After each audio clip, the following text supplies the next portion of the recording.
ನಿನ್ನೆ ಮಧ್ಯರಾತ್ರಿ ಸಮಯದಲ್ಲಿ ಕಿಮ್ಸ್ ಇಂದ ಒಂದು ನಮಗೆ ಇಂಟಿಮೇಷನ್ ಬರುತ್ತೆ. ಸುಮಾರು 20 ವರ್ಷ ವಯಸ್ಸಿನ ಪ್ಯಾರಾಮೆಡಿಕ್ ವಿದ್ಯಾರ್ಥಿನಿ ಒಬ್ಬರು ಮಹಿಳಾ ವಿದ್ಯಾಪೀಠದಲ್ಲಿ ವಾಸ ಇದ್ದಂಥ ಹೆಣ್ಮಗು ಆತ್ಮಹತ್ಯೆ ಪ್ರಯತ್ನ ಮಾಡಿದೆ ಅಂತ. ನಂತರ ಇಮಿಡಿಯೇಟಾಗಿ ನಮ್ಮ ಪೊಲೀಸರು ಬಂದು ಆ ವಿದ್ಯಾರ್ಥಿನಿಯ ವಿವರಗಳನ್ನು ಪಡ್ಕೊಂಡು ಕಾರಣ ಏನು, ಯಾರು ಈ ಒಂದು ಕೃತ್ಯಕ್ಕೆ ಕಾರಣ ಅನ್ನುವಂಥ ಮಾಹಿತಿಯನ್ನು ಪಡ್ಕೊಂಡು ನಂತರ ಆಕೆ ಕೊಟ್ಟಂಥ ಮಾಹಿತಿ ಮೇರೆಗೆ ಅವರ ಕುಟುಂಬ ಸದಸ್ಯರಿಗೆ ಮಾಹಿತಿಯನ್ನು ಕೊಟ್ಟು ಮತ್ತು ಒಂದು ಕಂಪ್ಲೇಂಟನ್ನು ತಗೊಂಡು ಆತ್ಮಹತ್ಯೆಗೆ ಪ್ರಚೋದನೆ ಮಾಡಿರುವಂಥದ್ದು, ಆಮೇಲೆ ಬೆದರಿಕೆ ಹಾಕಿರುವಂಥದ್ದು, ಹಲ್ಲೆ ಮಾಡಿರುವಂಥದ್ದು ಮತ್ತು ತನ್ನ ಖಾಸಗಿ ಫೋಟೋ ಮತ್ತು ವಿಡಿಯೋಗಳನ್ನು ಒಬ್ಬ ವ್ಯಕ್ತಿ ಸಾಮಾಜಿಕ ಜಾಲತಾಣಗಳಲ್ಲಿ ಹರಿಯಬಿಡುವಂಥದ್ದು ಮತ್ತು ಕುಟುಂಬ ಸದಸ್ಯರಿಗೆ ಕೊಡೋದಾಗಿ ಬೆದರಿಸಿದ್ರ ಹಿನ್ನೆಲೆಯಲ್ಲಿ ಈಕೆ ಆತ್ಮಹತ್ಯೆ ಪ್ರಯತ್ನ ಮಾಡಿದ್ದಾಳೆ ಅನ್ನುವಂಥದ್ದು ಮಾಹಿತಿ ತಿಳಿದು ಬಂದು ಆ ಪ್ರಕಾರ FIR ಮಾಡ್ಕೊಂಡಿದ್ದೀವಿ. ಈ ಯುವತಿ ಏನಿದ್ದಾಳೆ, ಯುವತಿ ಮತ್ತು ಆರೋಪಿ ಇಬ್ಬರು ಕುಂದಗೋಳ ಮೂಲದವರು ಮತ್ತು ಮೊದಲಿಂದ ಸ್ವಲ್ಪ ಪರಿಚಯ ಇದ್ದಂಥವ್ರು. ಆ ಪರಿಚಯದ ಹಿನ್ನೆಲೆಯಲ್ಲಿ ಆ ಹುಡುಗ ಈಕೆಗೆ ವಿವಿಧ ರೀತಿಯಲ್ಲಿ ತೊಂದರೆ ಕೊಡುವಂಥದ್ದು ಮತ್ತು ನನ್ನೇ ಪ್ರೀತಿಸು ಮತ್ತು ನನ್ನೇ ಮದುವೆ ಆಗುವಂತೆಲ್ಲ ಪೀಡಿಸಿರುವಂಥದ್ದು. ಮತ್ತು 2 ದಿನಗಳ ಹಿಂದೆ ಆಕೆಯನ್ನು ಭೇಟಿ ಮಾಡಲಿಕ್ಕೆ ಬಂದಾಗ ಆಕೆಗೆ ಕೈ ಸ್ವಲ್ಪ ತಿರುಗೋದ್ರ ಮುಖಾಂತರ ಹಲ್ಲೆ ಕೂಡ ಪ್ರಯತ್ನ ಮಾಡಿದ್ದ ಅನ್ನೋಂಥದ್ದು ನಮಗೆ ಫಿರ್ಯಾದಲ್ಲಿ ಕಂಡು ಬಂದಿದೆ. ಆ ಪ್ರಕಾರ ಆರೋಪಿಯನ್ನು ನಾವು ಈಗಾಗಲೇ ಅರೆಸ್ಟ್ ಮಾಡಿದ್ದೇವೆ ಮತ್ತು ಪ್ರಕರಣವನ್ನು ಅತ್ಯಂತ ಸಮಗ್ರವಾಗಿ ತನಿಖೆ ಮಾಡಲಾಗುತ್ತೆ. ಅಲ್ಲ, ಅದನ್ನೆಲ್ಲ ನಮ್ಮ ತನಿಖೆಯಲ್ಲಿ ತೊಗೊಂಬರ್ತೀವಿ. ಕುಂದಗೋಳ ತಾಲೂಕಾ ಕೇಂದ್ರ ಏನಿದೆ ಅಲ್ಲಿನ ಒಂದೇ ಏರಿಯಾದವರು ಪರಿಚಯ ಇದ್ದಂಥವ್ರು. ಅವರು ತಂದೆ ತಾಯಿ ಅವರಿಗೆಲ್ಲ ಇದು ಯಾವುದ್ರದ್ದು ಮಾಹಿತಿ ಗೊತ್ತಿಲ್ಲ. ಅವರು ಕೂಡ ನಿನ್ನೆ ತುಂಬ ಶಾಕಲ್ಲಿ ಈ ಥರ ಎಲ್ಲ ಆಗಿದೆ ಅಂತ ಆಶ್ಚರ್ಯಪಟ್ಟಿದ್ದಾರೆ. ಮತ್ತು ಯುವತಿದು ಮತ್ತು ಆರೋಪಿ ಯಾರಿದ್ದಾರೆ ಅವ್ರದ್ದು ಎಲ್ಲ ಮೊಬೈಲ್ ತೊಗೊಂಡಿದ್ದೀವಿ. ಯಾವ್ಯಾವ ರೀತಿ ತೊಂದರೆ ಆಗಿದೆ ಹುಡುಗಿಗೆ ಅಂತಂದೆಲ್ಲ ಸಂಪೂರ್ಣ ವಿವರವನ್ನು ಪಡ್ಕೊಂಡು ಒಂದು ಉತ್ತಮ ತನಿಖೆಯನ್ನು ಮಾಡಲಾಗಿದೆ.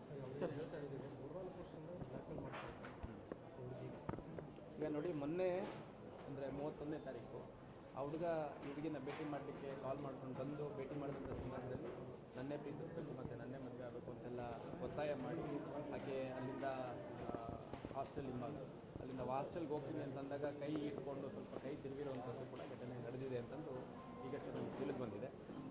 ಇದ್ರ ಬಗ್ಗೆ ಒಬ್ಬರಿಬ್ಬರು ಸ್ನೇಹಿತರಿಗೆ ಇದ್ರ ಬಗ್ಗೆ ಮಾಹಿತಿ ಇದ್ದರೂ ಕೂಡ ಅವರು ಮನೆಯಲ್ಲೆಲ್ಲ ಗೊತ್ತಾದರೆ ಮತ್ತು ಅವಳಿಗೆ ಓದಿ ಬಿಡಿಸೋದು ಅಥವಾ ಹಾಸ್ಟೆಲ್ ಬಿಡಿಸೋದು ಅದರದ್ದೆಲ್ಲ ತೊಂದರೆ ಆಗುತ್ತೆ ಅಂತ ಹೇಳಬೇಡ ಅಂತ ಮನವಿ ಮಾಡಿದ್ರು ಅನ್ನೋಂಥ ವಿಷಯ ಹೇಳ್ತಾರೆ.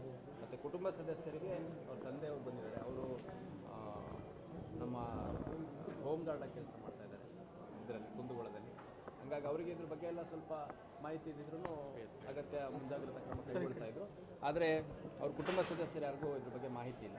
ಮತ್ತು ಇವರು ಎಷ್ಟು ವರ್ಷಗಳಿಂದ ಈಕೆಗೆ ತೊಂದರೆ ಆಗಿದೆ ಅನ್ನೋಂಥದ್ದನ್ನೆಲ್ಲ ನಾವೀಗ ಪರಿಶೀಲನೆ ಮಾಡಬೇಕು.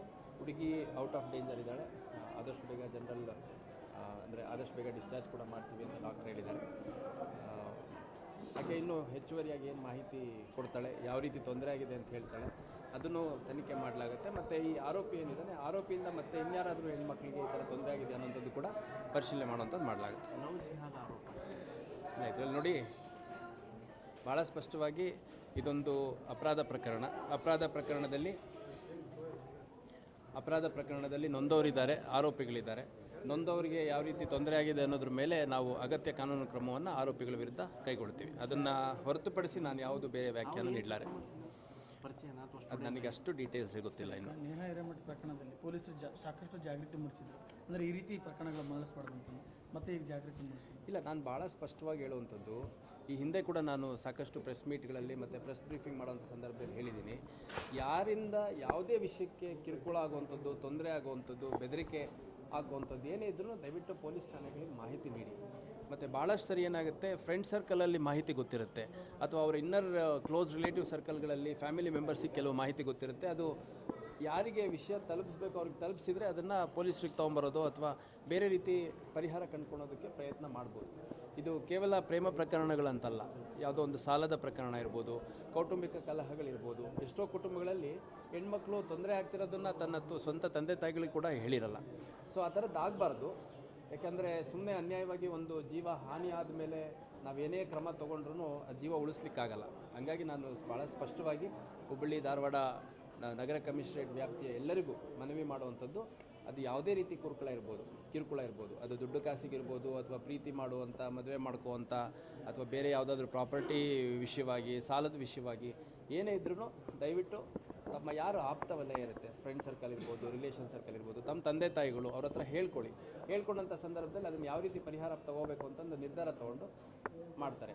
ಅದಲ್ಲದೆ ಅಕಸ್ಮಾತ್ತು ಕೆಲವು ಕಡೆ ಏನಾಗುತ್ತೆ, ತಂದೆ ತಾಯಿಗಳಿಗೆ ಈ ಥರ ಎಲ್ಲ ವಿಷಯಗಳು ತಿಳಿಸಿದ್ರೆ ನಾಳೆ ವಿದ್ಯಾಭ್ಯಾಸ ಮೊಟಕುಗೊಳಿಸ್ತಾರೆ, ಅಥವಾ ಹಾಸ್ಟೆಲ್ ಬಿಡಿಸಿ ಮನೆಯಿಂದ ಓಡಾಡೋ ಅಂತಾರೆ, ವಿದ್ಯಾಭ್ಯಾಸಕ್ಕೆ ಅಥವಾ ಕೆಲಸಕ್ಕೆ ಹೋಗ್ತಿರ್ತಾರೆ, ಸುಮಾರು ಜನ ಕೆಲಸ ಬಿಡಿಸುವಂಥ ಸಾಧ್ಯತೆ ಇರುತ್ತೆ ಅಂತ ಹೆಣ್ಮಕ್ಳು ಸ್ವಲ್ಪ ಹಿಂಜರಿಕೆ ಮಾಡ್ತಾರೆ.